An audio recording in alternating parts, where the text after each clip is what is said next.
Hello and welcome to the For Pete's Sake podcast. I'm David O'Connor with eXp Realty. And I'm Alex Blencarn with eXp Realty. And today we're going to be taking you through the December 2022 Peterborough City Market Reports. And we're going to break down these numbers and then we're going to explain what they mean.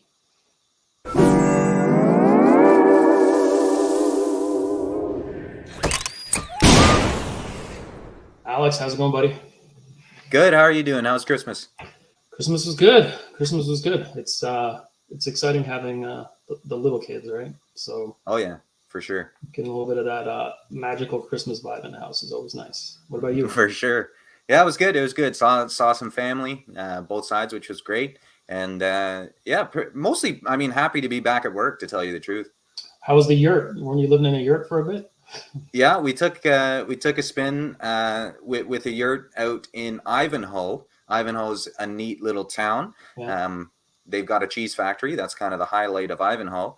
It seemed like pretty much the whole town worked there. I think there were about 40 cars there on Monday when we were there. But yeah, yurt was good. They had a wood stove, which was kind of fun, but that thing definitely goes through the wood for sure. I mean, I think you got maybe 2-3 hours out of a log. So yeah, definitely. Was it wet certified? I hope so, with a yurt. I got a guy just in case. Do you? Yeah, good. Well, that's good, man. Well, glad to have you back. I know it's we're always eager to get going in January, and that time off we need it, but we're always eager to get going in the new year. So I'm for sure back doing our podcast again. And what? Yeah. December numbers, and you were awesome enough to put that together for us. You want to jump right into it? Yeah, let's hop into it. Yeah. So yeah, let's go over the December 22 numbers for the city of Peterborough. And this is just residential real estate in the city, again, for December 2022. So what we're going to do today is basically go over some market stats. Then, like always, we'll go through the tip of the month and the deal of the month. So December 22 versus December 21. What we saw was the average sale price declined by 28%. New listings declined by 27%, and the number of sales declined by 8% year over year. Then you see that days to sell, that shot up similar to last month, where they increased by 96%. So a huge increase there year over year. These properties are really, really sitting on the market. Any thoughts about those numbers, Dave? Well, obviously the one that jumps out at me is the 96% days to sell. To be honest, it was a little bit higher than I thought. Like December is always slow, but what's important to note is we're comparing Decembers, and the fact that December is typically December, January, the two slowest months of the year. But the fact that year over year, that 96% is huge. It's just showing buyers are still sitting on the sidelines. We talked about this last month, but I think it's still valid. Buyers are just waiting most likely for the spring market. They're a little hesitant because of it's actually 7 rate hikes this year the Bank of Canada's done. And they've been really transparent, and word is that when they meet this year, there's going to be another probably minor hike again. So yeah, a lot of tentative buyers just waiting on the sidelines. That's what that says to me. Yeah, couldn't agree more. So in terms of average price, let's hop right into that. So we saw the average price for December actually increase month over month. So you can see the little increase there on the graph between November and December. It's the last bar on the graph there. So it clocked in at $582,879. And again, that's down about 28% year over year. So you can see the small little uptick there. You can also see what 2022 looked like as a whole. You can see it peaked at 801 in March, and now we're down to 582. Yeah, and looking at that year over year as well, right? If you remember last year, and we're going to do a year in review, so we'll just tease that a little bit. We're going to review 2022 on a future podcast here. But if you remember last year, coming out of Christmas, out of nowhere, the market just blew up, like hit the ground running in January. Everything was going. We'll get into it soon. We'll see the days on market, but January, February, and into March a bit, like stuff was just flying off the market. So I'm not surprised to see that 2021, that 775K from last year, and then we're down to 582. A little, if you want to be a little optimistic, just seeing that 7K increase, but month over month here, maybe it's a little bit optimistic, but it's not much.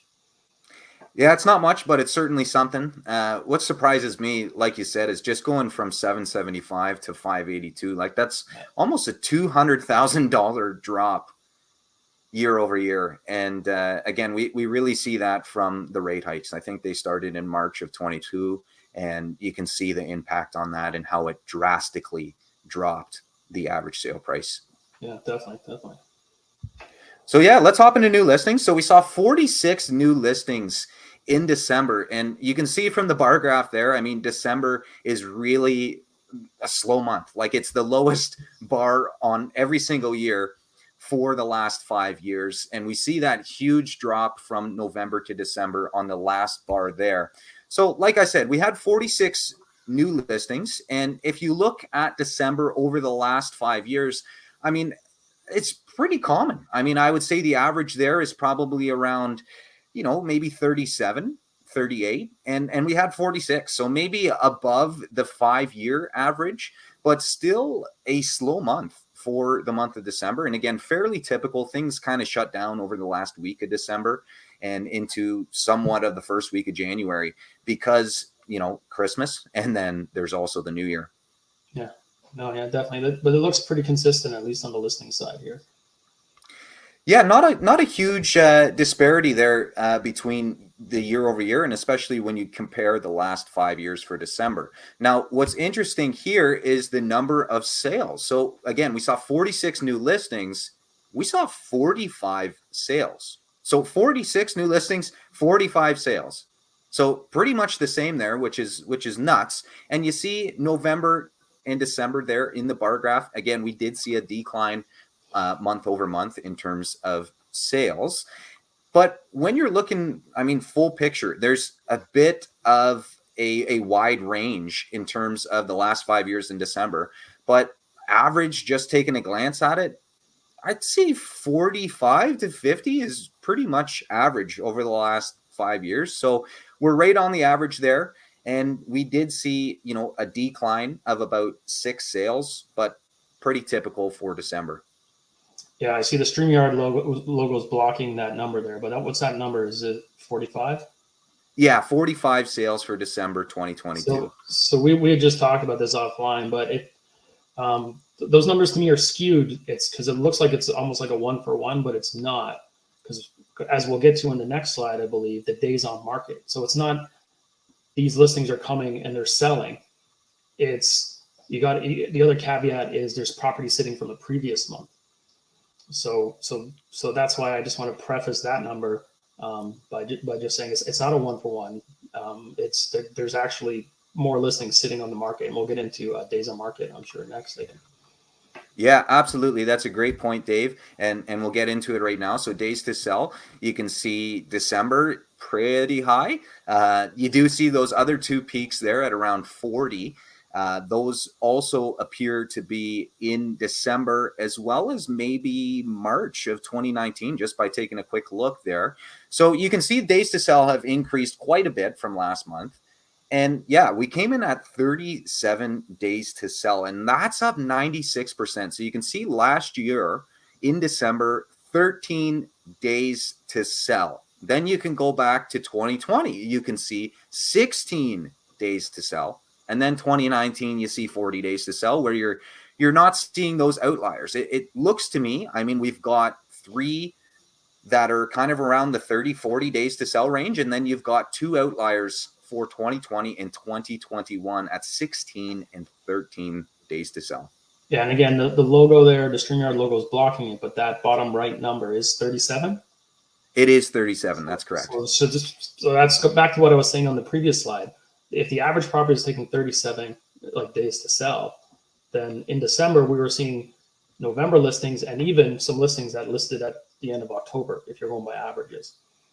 Absolutely. So that, to me, that's a huge number, and year over year it's almost triple from 13 to 37. So again, back to what we kind of got into at the beginning, it's just The listings are there and they're consistent. If anything, they're a little above average, but the sales aren't there, and the buyers aren't there right now.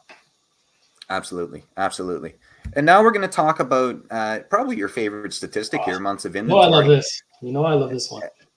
And we actually see months of inventory declined month over month. So we're sitting at around maybe 2.5 months of inventory right now. Can you explain that one again for people that didn't tune in for the last one? Absolutely. So months of inventory is an interesting statistic. Basically, what it tells us is that if no new homes were listed, based on the current rate of sales, it would take about 2.5 months for all of the inventory to sell. So it's a ratio between the rate of sales and the number of new listings. Yeah.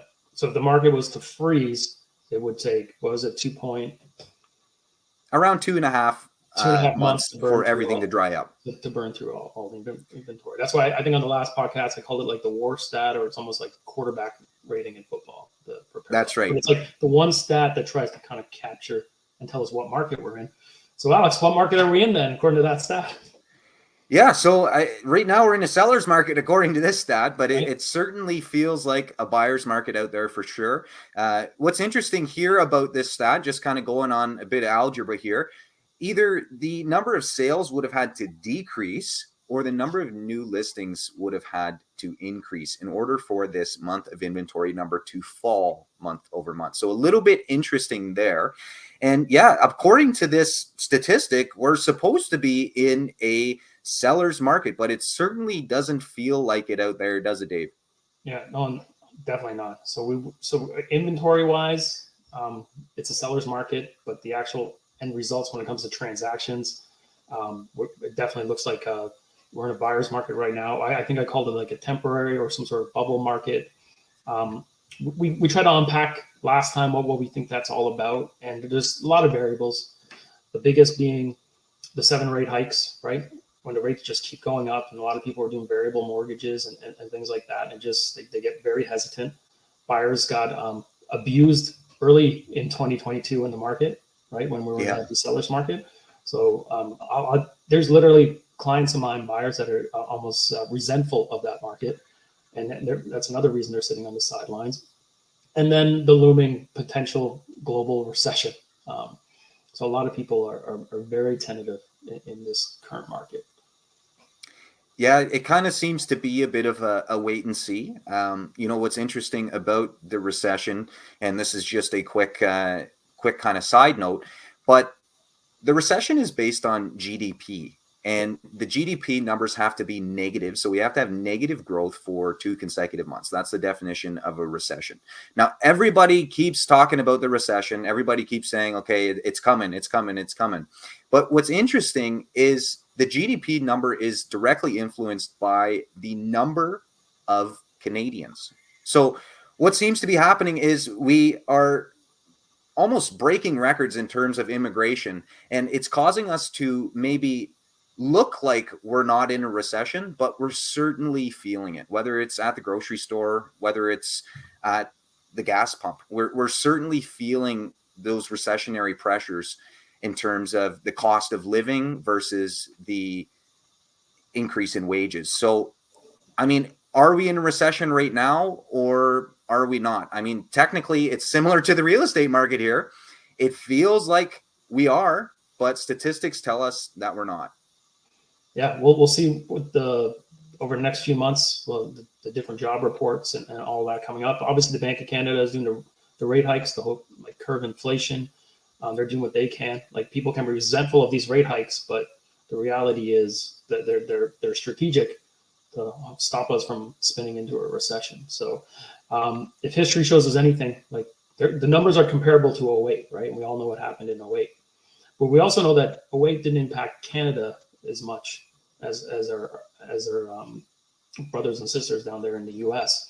And it's just, stricter rules in here that, like the Bank of Canada, like things like the stress tests and years of amortization, like things like that. We're a little bit more, I guess, what's the word? We're a little bit more strict and things like that to help avoid things like this. So the optimistic side of me is like, well, we're going into a downturn, but maybe it won't, impact us as much as it could potentially, similar to what happened in the U.S. in '08. Absolutely. Absolutely. Great point. So let's hop into the tip of the month. This month, we wanted to talk about being ready. So do you want to take this away, Dave? We'll kind of talk about maybe 3 quick tips for both sellers and buyers. Yeah, this is a loaded one. So I'll try to be brief, but we summed it up by be ready. And the reason I thought about this was it's applicable in all markets, but let's apply to the current market. So as we said, we're in a kind of like a temporary buyer's market. So when I say be ready on the listing side, I always tell my clients, have your house ready to go to market. When I say ready to go to market, I like to be ready to go to market within 24 hours. What does that mean? That means any long-term fixes, any painting, you got to bring in a guy to fix your garage. Like I know for me personally, when I sold the big storm in May, took my fence down, and we were waitlisted for 4 or 5 months. So even if you're looking to maybe buy, sell in the next year, 18 months, there's probably things you can be doing right now to be ready for when the time comes, when you're buying and selling. And just quickly on the buying side, they're like, well, we're kind of in a buyer's market right now. But if you're ready to maybe pull the trigger, this is more applicable to people changing markets. Are you familiar with the schools? Are you familiar with the little niche neighborhoods and things like that? Is there anything you can be doing now to be ready when the time comes? And in both of these cases, leverage your agent, make them work. The agent can provide you information on all the schools, geographical statistics on all the neighborhoods, give you a breakdown of, the different neighborhoods in Peterborough, for example. So when I say be ready, you can be ready in both the buying and the selling side. What do you think about that one? Absolutely. Yeah, great tips there. Let's fast forward here to the deal of the month.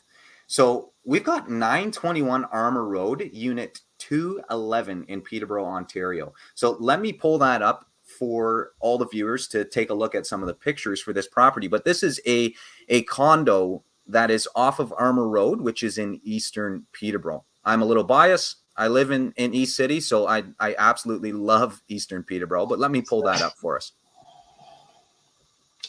So what's neat about this one, Dave, is we're sitting at 299,950. What? It's under $300,000, and it's in Eastern Peterborough. Like, talk about a deal. So this is why we decided to choose this for our deal of the month, because what's tough right now, right? It's first-time buyers. It's first-time buyers. It's really tough right now to get into the market with these interest rates. What's cool about this property for first-time buyers or maybe downsizers is you take 5% down on $300,000, you can get into a piece of real estate for $15,000. That's nuts. Yeah. Now, it will depend on, obviously, your pre-approval and having a substantial enough income to get a 95.5 loan to value. But if it's possible, maybe you're a downsizer and you can throw $15,000 and get a piece of real estate. Yeah, and even with closing costs, your transfer costs, your lawyer fees, and the other minor costs, like maybe add another 5, 6, 7,000 just to be on the safe side, but still 22,000. And to be able to make this move again, assuming it sells in and around list price. How many? So this is 4 days on the market. Yeah, so just listed, and you can see here it's a pretty nice place. I mean, for $300,000, I did a bit of digging, and there were only 3 other properties that sold in the last year that were under $300,000. So there was a detached in a townhouse that sold in central Peterborough for under $300,000, and then there was a condo in the north end off of Water Street that sold for under $300,000. Now, I mean, if you ask me, because I love, East City, I'm definitely more biased towards Eastern Peterborough. But I mean, getting something in Eastern Peterborough for $300,000, whether you're a first-time buyer or a downsizer, like, it's the deal of the month for sure. Yeah, I'd be interested because just coming out of Christmas, the holiday season, if the buyers will get going, this got to be getting some attention. Something to be obviously mindful of the buyers, obviously, condo fees.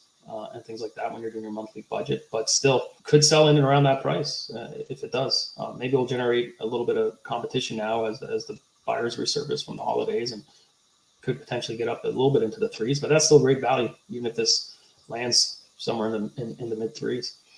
Absolutely. And I wanted to stop on this picture here for those that aren't from Peterborough. This is the Rotary Greenway Trail. And this is just a gorgeous, gorgeous trail that's in the backyard of this condo. So it's a trail that does run all the way to Trent, and then it does continue to Lakefield. And this is a trail that kind of runs through the city. And what's interesting about this trail is you can see from the photos, it's maintained in the winter, which is just fantastic because, one, you could go for a bike ride. I mean, if you're a winter biker, like some folks I see out there, you can go for a bike ride down the trail. You can also go out for a walk. It's a great trail that runs through the heart of Peterborough, and you can walk all the way up to Trent University, see gorgeous trees. It feels like you're out in the wilderness and you're really just walking through town.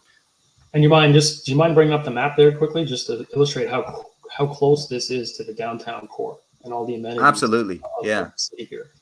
And again, listing agents here, Kayla Kenny and Jessica Yates, they did a fantastic job marketing and listing this property, and they've got it at just a perfect price. So definitely a good job by those two agents. So neighborhood is going to take a little bit time to load here, but looks like we're up here. So you can see, yeah, Armour Road's right there. You've got Water Street that runs right here. Park Hill is kind of the divider. That's what I like to think about it for the town. You've got anything north of Park Hill is really considered the north end. Anything south of Park Hill is the south end. And then you've got eastern and western Peterborough kind of over towards down Park Hill that way. So, I mean, yeah, Armour Road, you've got it runs all the way up to Trent University. And then it runs all the way down to, I believe, Lansdowne. Actually, no, I think it turns into Mariah.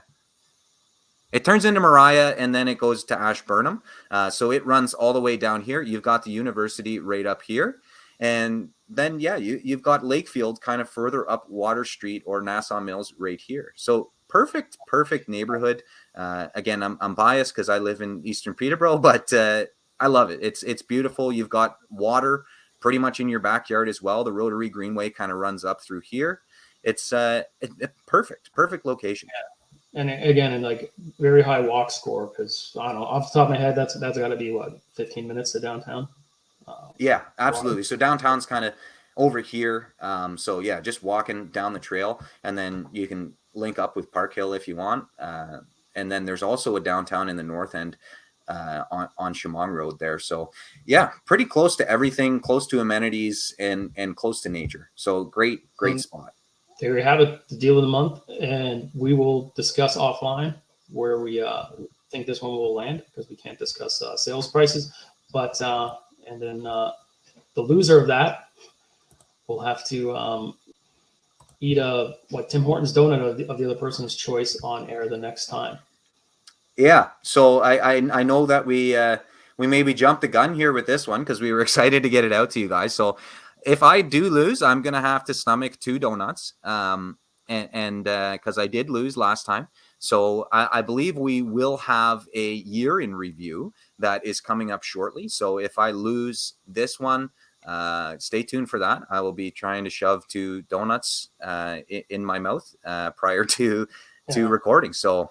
And I got to be strategic, right? I kind of have you shoveling donuts in your mouth at the beginning, because then I got to do all the talking. That's right. Yeah, that's right. But that's awesome, man. Thank you for putting all those numbers together. I hope people got some value out of this. Any follow-up questions you might have about any of the stats or any real estate questions, really in general, you can reach out to either myself or Alex. So all our contact information will be listed below. Mr. Blankhorn, thank you, sir. Appreciate it. Thank you. Let's close off the show here with the classic saying here. So yeah, you guys have a great day. Thanks for tuning in, and until next time, guys, that's all, folks. Take care.